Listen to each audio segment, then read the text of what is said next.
Okay, good morning, everybody. Hope everybody is well. Happy Monday. Welcome to the Boost. Thanks so much for joining us. Thanks for sticking with us. We talked last week about this concept of immersion, micro-immersion. You don't have to be away. It'd be great if you do. If you're making the choice of where to go someplace that's meaningful. If you're making the choice of what to do for weekends, do things meaningful. If you get a chance to bring your children, if you've got young children, do things that are meaningful. Create micro experiences, create immersive experiences, because you take those experiences over time and it'll add up. There's a lot of people today that are who they are because their parents brought them to specific places for vacations, for holidays. And although they did it for a few years, for a few moments throughout the year, it changed them. I was talking to a camp director over the holiday, and we were talking about this concept. But how there are kids that literally transform in camp and go back to their lives, and transform in camp and go back to their lives. And then when they get out of the education system, which, by the way, isn't for everybody. It's for a lot of kids, and it does a lot of good for the world, but it's not for every kid. There's a lot of kids that are not thriving in the education system. There's nothing wrong with the system. It's not a knock on the system. It's not a knock on a teacher. Just the reality of trying to fit not every single peg into the boxes that we have. The immersive experiences that they experience is what keeps them until they get to graduate out of the systems, and they can continue their lives. And they become very healthy, productive members of society. And look back in their lives, you'll see that it's in many ways a product of what they didn't do for most of the year, right? What they did for the immersive experiences. And where we ended, I believe, last week was we spoke about the idea of these micro experiences and even the immersive experiences of being on your phone and getting lost in games. And what that's like when you go back to the game, when you go back to the show, when you go back to the movie, when you get lost in the characters. I remember when I was in college, I took a course. The pre-law major was political science and communications. That was the major in college. So it was pre-law, so I took it. And part of the curriculum was the Psychology of Sitcoms. It was an incredible class. And if you grew up with sitcoms growing up, I don't know how it is today, to be honest, but when I grew up, I remember watching The Cosby Show. I don't know if you guys remember this or not. For those of you who do remember this, I'm sure you're smiling right now. In Growing Pains, in Cheers, and there's a whole bunch more that are going to pop, something with Growing Pains. It was Kirk Cameron, I think. And as a kid, I grew up, we had a TV in the living room, and we watched sitcoms.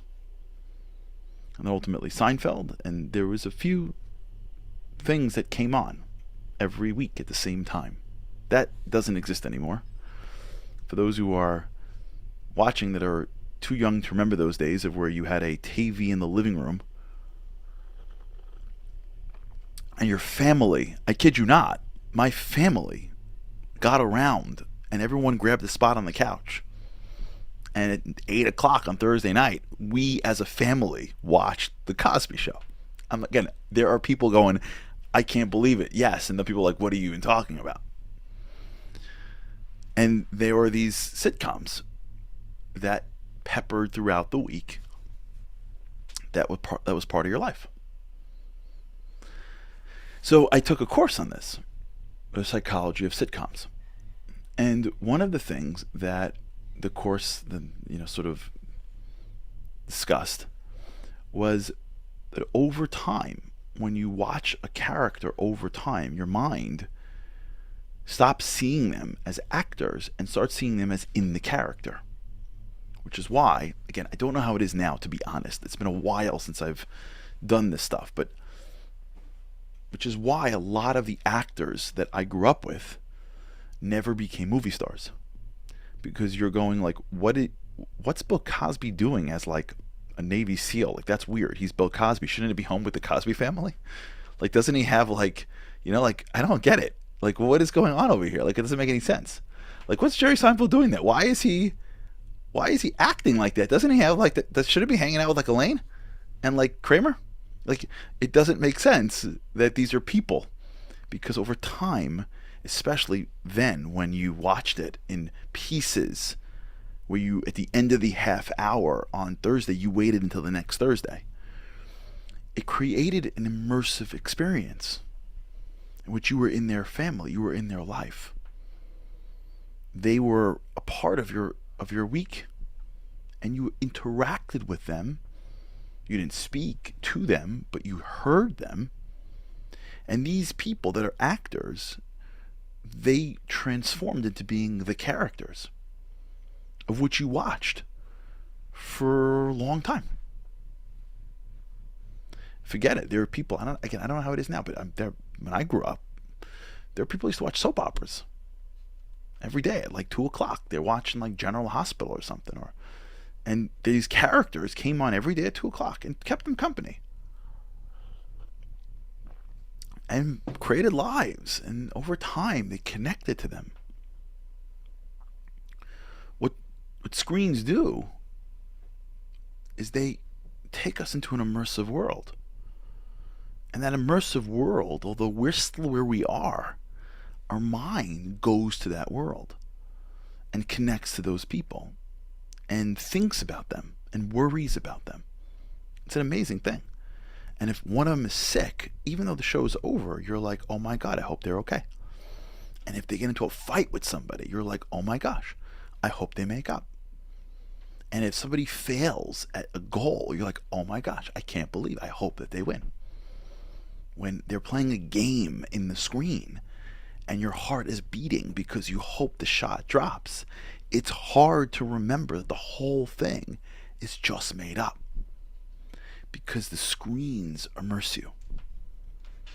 And it's important to like pause and recognize that, because what screens do is it takes you out of a life that's supposed to be immersive and gives you a synthetic life that is immersive. What the entertainment does for us is it takes this natural desire to be great and to have deep relationships and to grow and accomplish, and the feeling of overcoming challenge, and the feeling of being vulnerable, and that being all the things that make life, and in our lives will require an enormous amount of potential jagged edges or circles, as they say. They say like God makes circles and man makes squares. Like you'll never see like a square in a forest. You see circles, trees, and you just see, if you look at the world, you'll see that they're in circles. They're not squares. Squares are too tight. It's too controlled. Life doesn't work at the same pace or with the same precision, with the same exact, you're about to lose and you win at the moment. We don't say that line. It doesn't work like that. And so what happens when a person engages in an enormous amount, you want to chill. I'm not judging, I'm just sharing. And this is part of the class that I took, that still sticks with me from college. What happens is, as a person engages in life, as they realize that they're not going to accomplish at the level or pace or timeline than they anticipated, or that relationship is much more complex, or that thing doesn't make sense, or whatever it is in life that isn't going at the pace or at the desire or at the success of that which is on the screen. What happens is, as you immerse yourself in a fake world, that world becomes real to your brain. And then you start living through characters. you start looking at characters as your avatars.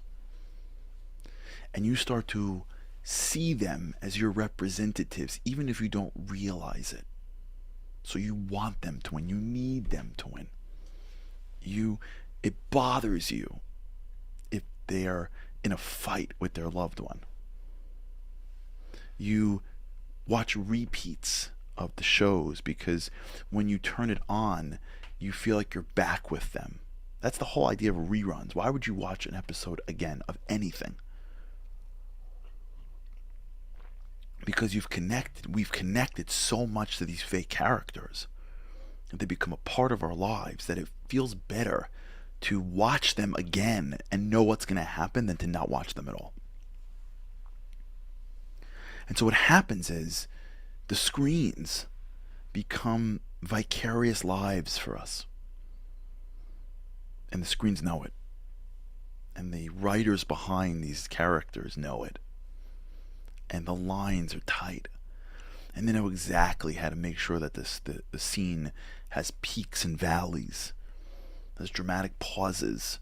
They know how to create enough tension to hold you, but not too much to break you. And then how to make it end just at the right moment so that you keep on going.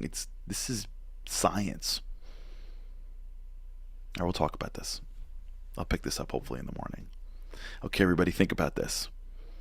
If you can, think about where you are living vicariously from those who are behind screens. All right, we'll talk.